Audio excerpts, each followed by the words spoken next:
Today's December 22nd, 2009. I'm Sean Galloway for Carroll County Remembers. I'm here with Mr. Melvin Austin. Good morning, sir. Good morning. Thank you for joining us and sharing your memories. You're welcome. I hear that you have a lot to talk about with Carroll County. Before we started the interview, you said you could stay here all day talking about some of your memories. Yes. Let's talk about the earlier memories. What was it like for you growing up? When did you grow up in Carroll County? Well, I was born in Keithville, Maryland, which is about 10 miles from Taneytown, and I was born at home. And then we moved from there into Taneytown a few years later. I went to Taneytown High School. I graduated in 1957 with 44 people graduated from our class. Wow. 44 people. What year was that again? 1957. 1957. And what was it like for you as a child growing up in Taneytown? Well, I guess I moved there when we were about 10 years old. Then when I got closer to high school, I started to work on a milk truck. We had milk delivered from house to house back then, and we also had bakery goods delivered from house to house. So I'd get up like at 4 o'clock in the morning, ride the milk truck to about 8 o'clock, and then go to school. Also, we had a bowling alley in Taneytown. We didn't have a theater back then. We had 2 grocery stores, which was, I think, one was privately owned by Doherty's grocery store. They owned it. And then we had a little grocery store called Curdy Bar's. I used to go over across the street and get licorice every morning because I loved these licorice. And as far as the telephone situation, we had our own telephone operator right across the street with the switchboard where you plug it in and they'd ring you and things like that. We also, I don't know if anybody ever knew this or not, but we also had a bakery in Taneytown called Bungarner's Bakery. They baked bread, they made wedding cakes, donuts, all you can think of, and they would deliver around Carroll County and surrounding areas. And they'd take care of all the schools in Carroll County, the bread and the rolls they needed. And they also had another bakery called Model Steam Bakery, which was over in Keymar. That was 2 bakeries then. There was no other bakeries around then. You didn't have Blue Ribbon, you didn't have Smith's, and it was Taneytown Bakery, Bungarner's Bakery, and Model Steam Bakery. Those are things that have changed these days. They sure have. Now they got all kind of stores and everything right now. Did you have any siblings growing up in your household, or was it? No, they're all married and gone. Oh, really? Yeah. So you were essentially an only child? No, I had 2 brothers and 2 sisters. Okay.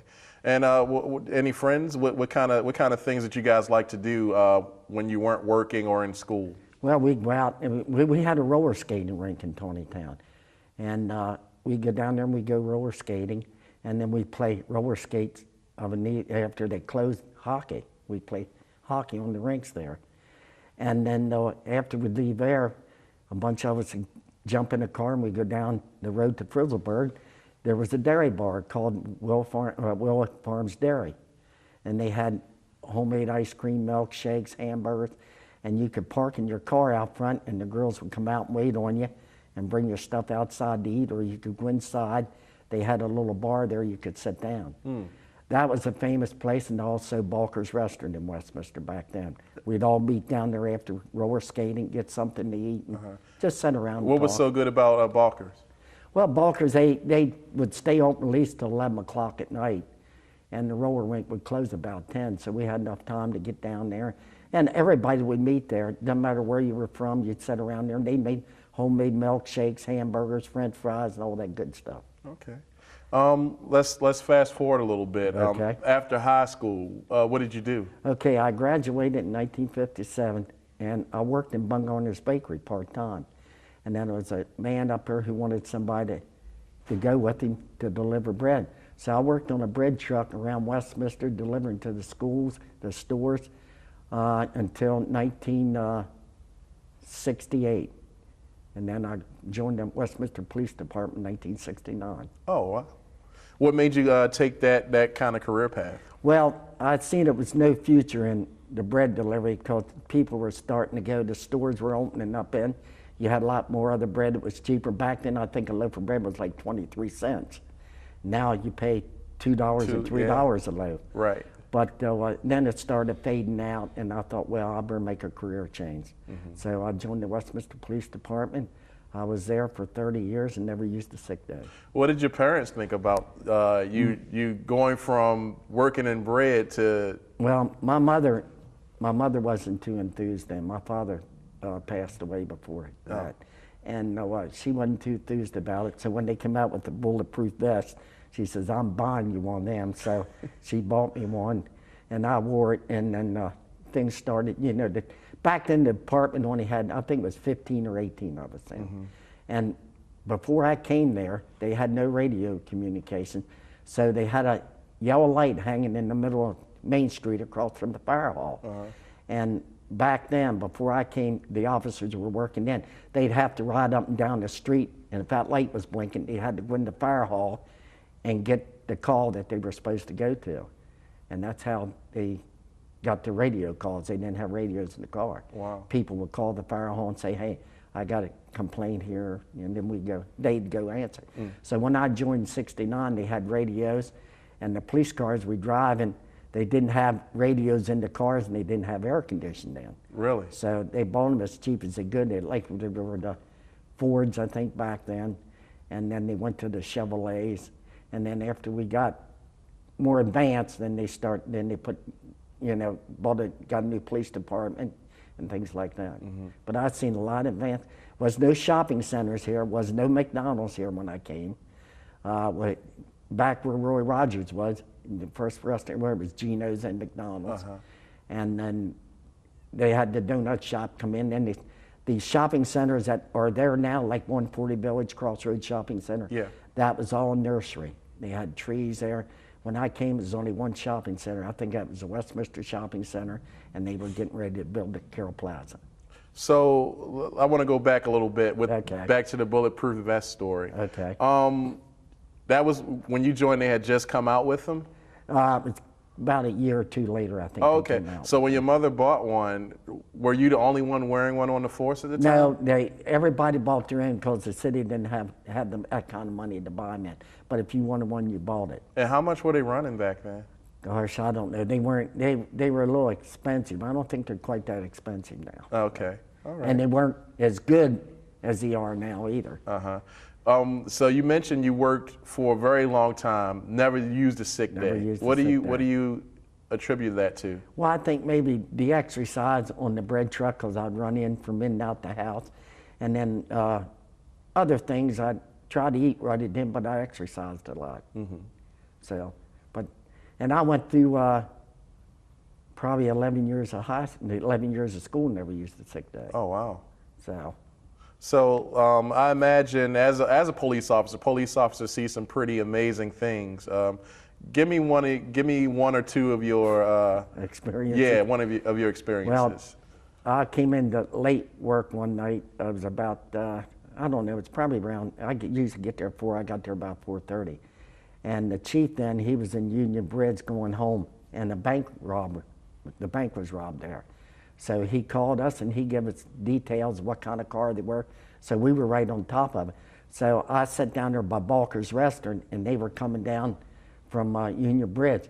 And I could see them in the car when my lights hit them. They were stuffing the money in their pockets and all that. And then I got behind them and put the siren lights on, and they got caught there where the Westminster Shopping Center is. They got caught there in a traffic jam. They couldn't get around, so they all bailed out. So I took off, and I caught the one guy, and I threw him in the back of the police car. I locked it up. There was two people staying there. I said, watch him, I'm going. So we chased one of them, and one of them ran into Black Eagle. It was a card shop over there. He was behind the counter. So we got him, and I think it was only one shot fired at that time. And we recovered all the money, and they were all apprehended. Yeah, I was going to ask you that. Did they give up any fight? Did they give any fight other than running? No. Well, the guy who bailed out of the car last, I just pulled my revolver and said, stop right there, and he did stop. So then I handcuffed him, threw him in the back of the car. We took off after the other ones. So now that's very dangerous. Chasing after people that rob banks. You assume that they have weapons. Yeah, they did. But what the problem is, when they were so excited getting out, they left all the weapons lay in the car. Oh. So we seized them right away too. So when you're chasing after them, what's going through your mind? Well, your adrenaline's really, you're really psyched up. You don't think about how dangerous it is until it's all over. You say, hey, I could have got shot, you know, could have been a bad car accident. But you don't think about that at the time because your adrenaline's pumping so fast and you want to do your job. And so I imagine your mother didn't hear too many of your stories. She didn't like that one, that's for sure. Let's see. Give me some more experiences. Well, I got a call from, it was up on West Main Street, East Main Street. There was a guy up there, he was shooting out his house across the neighbor's house with a .22 rifle. So it was in the state police territory, so they called for a backup. And then we all surrounded the house, and I snuck up on the porch and got around by the front door, and somebody'd say, you gotta come out. Well, he came out with a gun in his hand. He had the rifle in one hand, the beer in the other. So I jumped in at the time. Of course, the beer went all over me, but we did apprehend him without any incident. So. Okay.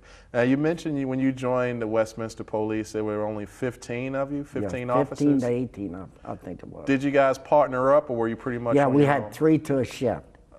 And then the only problem with that is one of them would call in sick, or we never left anybody alone. Doesn't matter how sick you were, you never left your partner work alone at night. Maybe it'd be 2 of us working at night. Okay. And the only place to get a cup of coffee was the fire hall then. What year did you retire in? I retired in 1999. 1999. When you look at through all the years, how much of an advancement has the police department made since then? Great advancement. They got computers in their cars.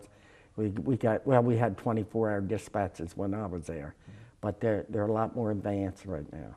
And going from 15 officers in Westminster to about how many? I think they have 44 now. 44 now? Yes, sir. Okay. All right. I want to talk a little bit more. When you did retire, what was your thought? Did you make it through without ever being hurt, or?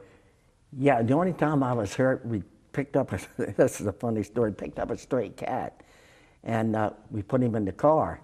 And my partner was with me because he was kind of wild, and we thought he might be raped. Well, the cat got out and he bit me. The cat bit you? Yeah. So, but that's the only time that I had any experience like getting hurt. So when you're retiring after all those years and you realize that you've made it through with just a minor cat bite, what's going through your mind when you're looking back at all that? Well, you're looking back and the things that you see on television today and all that. The drugs weren't that bad back then either. They're a lot worse now. And it's just scary what goes on now and how lucky I was to not getting really serious hurt or anybody ever got shot. Yeah, I imagine like the kind of criminal has gotten a lot worse with drugs. A lot worse. How often would you say you had to deal with a drug issue when you first started? I mean, not very often. We started doing drug raids and stuff like that maybe 10 or years after I was there, and you didn't really seize a lot then. It wasn't really that much around. If it was, you didn't have the informants you got now or undercover policemen doing it because you were stretched so thin then when you had only 15 or 18 of us working.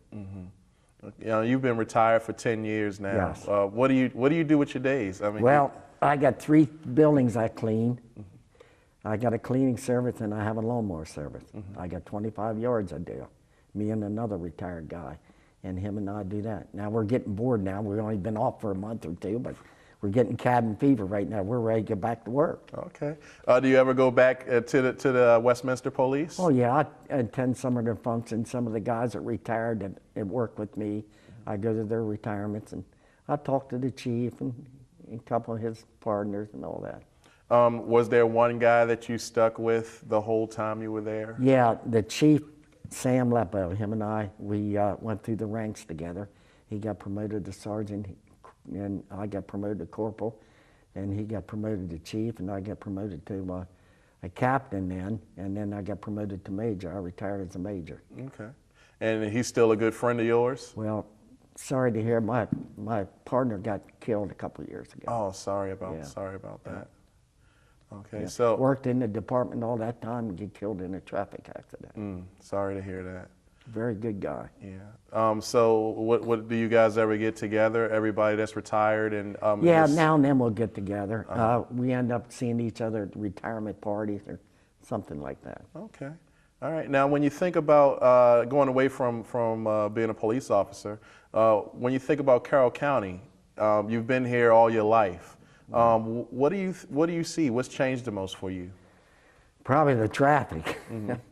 And everything that's so far advanced, because like I said, when I started here, we didn't have anything, then McDonald's came. That was one of the first ones. But then you didn't have all these stores, and you got a lot more problems now than you did back then. You know, wasn't that many people on the street after dark and, you know, things like that. But Westminster has really grown. Carroll County has really grown. You think it's for the good or for? Well, I think it's for the good. You know, it's good to be advanced. You don't want to fall behind in times, and things. Carroll County is a great place to live. Do you miss how it was though? Yes, because my wife and I talk about it. Because where we live now, that was a dirt road back then. Now it's a concrete road. It's a blacktop road now. So back then, so you're getting a lot more traffic there now than you used to. There was a lot of dirt roads around back then. So, but everything is so far advanced, and you got television now, high definition. When I was at home, we bought our first television. It was black and white, and I bought it because my dad I bought it myself because I was working. My dad loved Amos and Andy. So you bought your family's first television. Yes, I did. Okay, Yeah. and what was it like the day you brought it home? I mean, Well, my dad was very enthused because he couldn't wait to see Amos and Andy on. You know, they were on the radio. They were on the too. radio, right. And then they came with television, and that was his highlight. He loved that. okay. Did you and your wife have any children? We got 4 girls and 1 boy. Oh, okay. Are they all still in the area? Yeah, they're all still in the area. Oh, okay. yes. What do they do? If you don't know. Well, my son works over at the White House, and then I got the other girls. 2 of them they're still at home, and well, all the daughters are home. Their husbands work yet. Okay. All right. So, is there anything that you'd like to add? Anything that you think we missed on? If I got one question, if you could put all your years in the Carroll County and tell somebody about the area who has no idea, what would that message be? Well, I could tell them how Carroll County grew from when I was growing up till now, because you didn't have movie theaters, and when they're moving in the area now, they don't realize how it was back then, and if they would have lived back then and now, they wouldn't believe it. So when I drive through Westminster, I can't believe myself because there was no stores. You had a couple stores on one side of the street. Leggett's, none of them were here. And like I say, it was only one shopping center here when I came. And what's the one thing that sticks out to you that you say, wow, I can't believe how much it changed when you drive through Westminster? Is it the art center or? Well, mostly everything, I guess, because at 11 o'clock at night when we were on patrol, we'd turn all the lights on Main Street flashing because there was nobody around. And now they're constantly working 24 hours a day because there's so much traffic. Okay. All right. Well, thank you very much for spending You're your time. welcome. I appreciate you coming in and sharing your memories with us. I had a really good time talking to you. Thank you.